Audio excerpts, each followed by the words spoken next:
समीकरण देखा, वहां के लोग क्या कह रहे हैं, किस तरीके की ग्राउंड रिपोर्ट बस्ती में इस समय देखने को मिल रही है, वो हम आपको बताएंगे। क्योंकि हरीश द्विवेदी लगातार ये दावा कर रहे हैं भारतीय जनता पार्टी के प्रत्याशी की कोई भी लड़ाई बस्ती पर है नहीं, राम के नाम पर और काम के नाम पर वोट मिलने वाला है। देखिए इस रिपोर्ट में।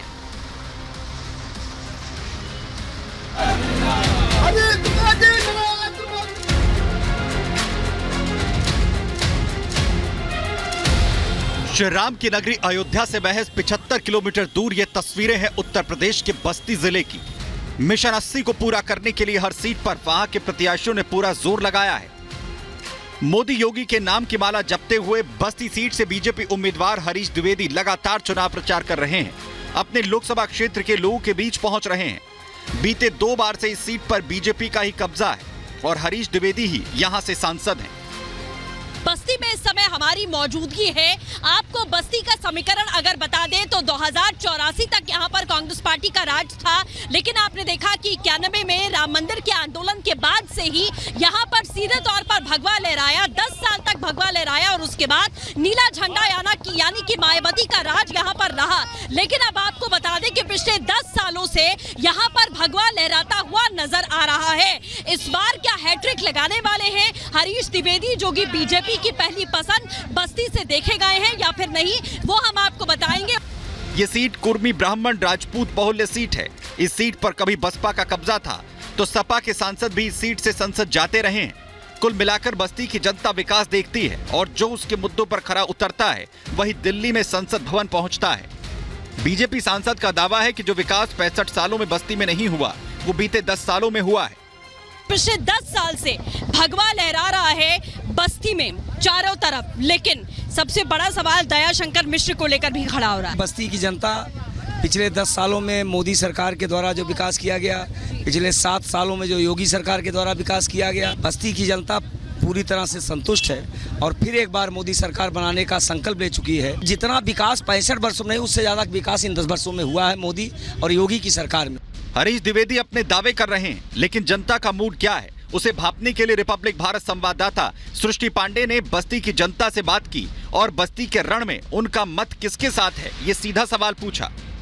बस्ती से निश्चित रूप से कमल का फूल तीसरी बार लगातार खिलने जा रहा है और हरीश द्विवेदी 1.5 लाख मतों से विजयी होने जा रहे हैं। बस्ती जनपद में माननीय सांसद जी ने बहुत सारे कार्य किए हैं। यहाँ पे हमारे संघर्ष हमारे 10 सालों में हम लोगों के लिए काम कर रहे हैं और जो उनका सब चीज रहा है, इसकी वजह से हरीश द्विवेदी जी इस साल विजयी होंगे।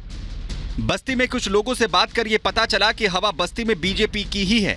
मोदी और योगी के काम का डंका बज रहा है और इसी बात को 2 बार से वहां से सांसद हरीश भी दोहरा रहे हैं। जिला स्तर के वो कौन से मुद्दे हैं, कौन से काम हैं जिस पर आपको लगता है कि आपकी हैट्रिक लगेगी? आज मैंने मेडिकल कॉलेज मोदी सरकार ने बनवाया, योगी सरकार ने बनवाया। आज बस्ती में इंजीनियरिंग कॉलेज बनकर के तैयार है। माननीय प्रधानमंत्री जी ने घोषणा किया था, योगी सरकार आने के बाद मुंडेरवा में नई शुगर मिल हमने बनवाई। पिछले 65 वर्षों में जो काम बस्ती में नहीं हुआ, 10 वर्षों में मोदी और फिर योगी की सरकार के नेतृत्व में बस्ती जिले में हुआ है। 24 के चुनाव में मोदी सरकार को हैट्रिक लगाने से रोकने की विपक्ष पुरजोर कोशिश कर रहा है, लेकिन बीजेपी अपनी हर बड़ी और छोटी सीट को एक बराबर लेकर काम कर रही है। इन मुद्दों में यूपी में एक बड़ा मुद्दा अपराध का भी है। सीएम योगी आदित्यनाथ राज्य की चुस्त कानून व्यवस्था को एजेंडा बनाए हुए हैं और इसी पर लगातार काम भी कर रहे हैं। जब हमारी सहयोगी ने हरीश द्विवेदी से ये सवाल पूछा तो उनका क्या जवाब था, जरा सुनिए। क्या अपराध का मुद्दा भी बड़ा हावी रहेगा, क्योंकि माना जाता है योगी सरकार की खास तौर पर यूएसपी रही है अपराध का खात्मा? निश्चित रूप से अपराध, जिस प्रकार कानून व्यवस्था का राज आया है उत्तर प्रदेश में, आज अपराधी उत्तर प्रदेश छोड़ के भाग रहे हैं या जेलों में जा रहे हैं, तो आज कानून का राज उत्तर प्रदेश में है। तो निश्चित रूप से लोगों के मन में है कि योगी सरकार ने उत्तर प्रदेश में कानून का राज स्थापित किया है और इस नाते भारतीय जनता पार्टी को फिर आशीर्वाद देना। पिछले 8 में से 6 चुनाव में बीजेपी ने लोकसभा में परचम लहराया है। इस बार अपनी जीत के आंकड़ों को बढ़ाने के लिए बीजेपी का फोकस देश की आधी आबादी है। कितना फोकस महिलाओं पर किया गया है बस्ती में? महिलाओं का सशक्तिकरण भी हो रहा है और महिलाओं को राजनीति में आगे बढ़ने का अवसर भी मिल रहा है। सभी क्षेत्रों में आगे बढ़ने का अवसर मिल रहा है और आज कहीं न कहीं महिलाएं भी ये महसूस करती हैं कि पहली बार कोई सरकार ऐसी आई जिन्होंने महिलाओं के सशक्तिकरण पर सबसे ज़्यादा ध्यान दिया, मोदी सरकार। तो आज महिलाओं का आशीर्वाद भी है। बीजेपी उम्मीदवार महिलाओं को जीत का बड़ा फैक्टर बता रहे हैं और अपनी सरकार के काम भी गिनवा रहे हैं। लेकिन महिलाओं का क्या रुख है, इसके लिए सृष्टि ने रुख किया बस्ती की कुछ महिलाओं का। ये एक ऐसी सरकार है, मोदी जी की सरकार, जिसमें पहली बार महिलाओं को सशक्त और महिलाओं को स्वतंत्र किया गया है कि हम अपनी स्वेच्छा से हर क्षेत्र में उतर सकती हैं। कहेंगे मोदी जी का वोट दिएंगे। काम हुआ है? अच्छा काम हुआ करता है तो क्या दिन जाए। मेरे सब तो नहीं दिया। हम लोग मोदी जी को ही वोट देना ही चाहते हैं ताकि हम हमेशा स्वतंत्र रहें, किसी की भी सत्ता हम लोगों के ऊपर ना चले। चुनाव में अब गिनती के दिन बचे हैं। बीजेपी उम्मीदवार जनता के बीच पहुंच रहे हैं और उनके साथ चाय की चुस्कियां ले रहे हैं और दावा कर रहे हैं कि उनकी सरकार का काम 24 के चुनाव के नतीजों में दिख जाएगा। क्या ऐसा कमाल आप करने वाले हैं कि आपको लग रहा है कि विपक्षी मुंह के बल गिरेंगे? हम कोई कमाल नहीं करने वाले हैं, बस्ती की जनता कमाल करने वाली है। सबने ये संकल्प ले लिया है कि जिस प्रकार मोदी जी ने पिछले 10 वर्षों में देश के गरीबों के लिए, किसानों के लिए, मजदूरों के लिए, महिलाओं के सशक्तिकरण के लिए काम किया है, इस नाते आज बस्ती की जनता ने ये संकल्प लिया है कि फिर एक बार मोदी सरकार बनाना है और प्रचंड बहुमत के साथ बनाना है। बस्ती के लोग 4 जून से पहले ही अपनी पसंद को साफ तौर पर जगजाहिर कर रहे हैं और अपना विश्वास मोदी सरकार पर जता रहे हैं। हरीश द्विवेदी जी ने एक कीर्तिमान स्थापित किया है। ऐसा सांसद आज के 2014 के पहले कभी किसी को मिला नहीं था। आम जनमानस उनके पास जाता है और अपनी बात कहता है, सबकी वो जो समस्या का समाधान होता है वो करते हैं। मोदी जी आ रहे हैं, सांसद जी पुनः सांसद बन रहे हैं, यही लग रहा है। विकास के मुद्दे में मोदी जी की राह पकड़कर आज बस्ती को विकास की राह पर अग्रसर कर चुके हैं। बस्ती में 8% मुस्लिम मतदाता हैं, 25% ब्राह्मण राजपूत वोटर हैं, 20% दलित हैं और 12% यादव वोटर हैं। अब देखना यह होगा कि बस्ती का रण कौन जीतेगा या बीते 2 बार की तरह इस बार भी कड़ा मुकाबला हरीश द्विवेदी के सामने सपा के रामप्रसाद का होगा। Bureau report, Republic Bharat. तो बस्ती का सियासी समीकरण आपने देखा, वहां से ग्राउंड रिपोर्ट आपने देखी कि किस तरीके से दावा किया जा रहा है कि एक बार फिर से हरीश द्विवेदी वहां से जीत हासिल करने वाले हैं। हालांकि ये तो वक्त बताएगा, लेकिन हमारी सहयोगी सुजाता हमारे साथ में जुड़ चुकी है। सीधे रब करते हैं सुजाता का।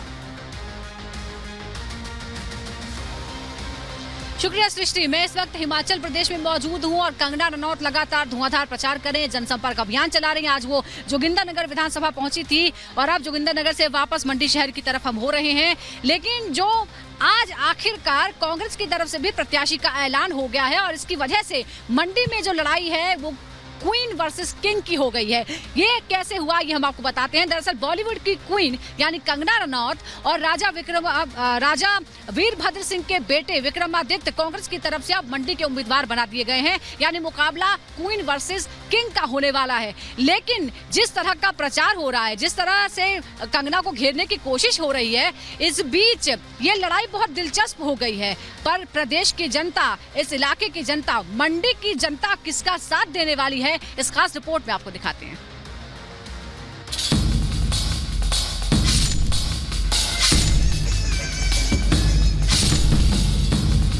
हमारे यहाँ पे भी एक छोटा पप्पू है, उनको वो जो है वो पलटू राम का सर्टिफिकेट देना चाहिए।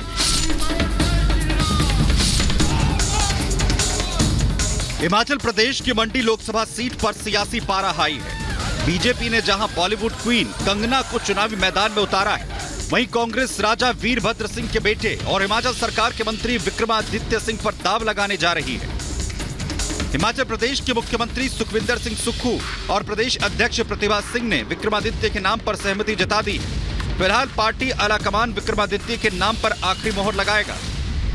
उस सीट पर हमारे सभी कांग्रेस के जो सीनियर लीडर्स थे उनका मानना है कि इस बार एक नौजवान को मैदान में उतारा जाए, तो विक्रमादित्य का नाम पर सहमति हुई है और वो नाम भी आज डिस्कशन में आया है, तो वो नाम भी हमने खड़गे जी के समक्ष रखा है और शीघ्र ही वो उसको फाइनल कर देंगे। अगर आलाकमान विक्रमादित्य के नाम पर फाइनल मोहर लगा देती है तो प्रदेश कांग्रेस के भीतर चल रही आपसी दरार को पाटने में मदद मिलेगी। हाल ही के राज्यसभा चुनाव में प्रदेश कांग्रेस में अच्छी खासी खींचतान देखने को मिली थी।